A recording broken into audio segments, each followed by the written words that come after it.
To my YouTube channel. SSLC social science പരീക്ഷയിൽ ചോദിക്കാൻ സാധ്യതയുള്ള ഇമ്പോർട്ടൻ്റ് ആയിട്ടുള്ള ചോദ്യങ്ങളാണ് നമ്മളിവിടെ ഡിസ്കസ് ചെയ്തുകൊണ്ടിരിക്കുന്നത്. അതിൽ ഏറ്റവും പ്രധാനപ്പെട്ടതാണ് സ്വതന്ത്ര ഇന്ത്യയിലെ പ്രധാന വിദ്യാഭ്യാസ കമ്മീഷനുകളും അവ ഊന്നൽ നൽകിയ പ്രധാന മേഖലകളും. ഒരു 1 വേർഡിനോ 2 വേർഡിനോ 2 മാർക്സിനോ ചോദിക്കാൻ പറ്റിയ ഒരു ചോദ്യമാണ്. ഇതിൽ നിന്ന് നമുക്കൊരു ചോദ്യം പ്രതീക്ഷിക്കാം. ഓക്കെ, 5 കമ്മീഷനുകളാണ് നിങ്ങൾ ടെക്സ്റ്റ് ബുക്കിൽ കൊടുത്തിരിക്കുന്നത്. അത് അനലൈസ് തന്നെ നമുക്ക് പഠിക്കാനായിട്ട് സാധിക്കും. വിദ്യാഭ്യാസ കമ്മീഷനുകൾ അല്ലെങ്കിൽ വിദ്യാഭ്യാസ നയം കൊടുത്തിട്ടുണ്ട്, വർഷം കൊടുത്തിട്ടുണ്ട്, ഊന്നൽ കൊടുത്താൽ മേഖലയും കൊടുത്തിട്ടുണ്ട്. നോക്കാം. Doctor Radhakrishnan commission 1948. സർവകലാശാല വിദ്യാഭ്യാസം. ഡോക്ടർ രാധാകൃഷ്ണൻ കമ്മീഷൻ എന്നാണ്? 1948 സർവകലാശാല വിദ്യാഭ്യാസം. Doctor Lakshmanaswami Mudaliar commission 1952 secondary വിദ്യാഭ്യാസം. ഡോക്ടർ ലക്ഷ്മണസ്വാമി മുതലിയാർ കമ്മീഷൻ എന്നാണ്? 1952 സെക്കൻഡറി വിദ്യാഭ്യാസം.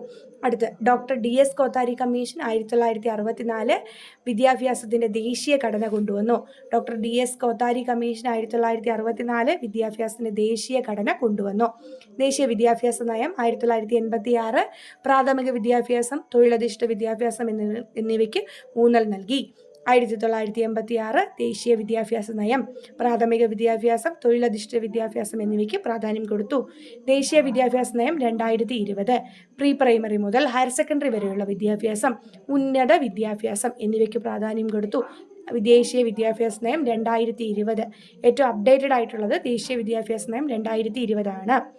ഓക്കെ, ഇത്ര കാര്യങ്ങളാണ് ഇവിടെ ഓർത്തിരിക്കേണ്ടതെന്നുള്ള പ്രത്യേകം ഓർമ്മിപ്പിക്കുകയാണ്. Okay, thank you.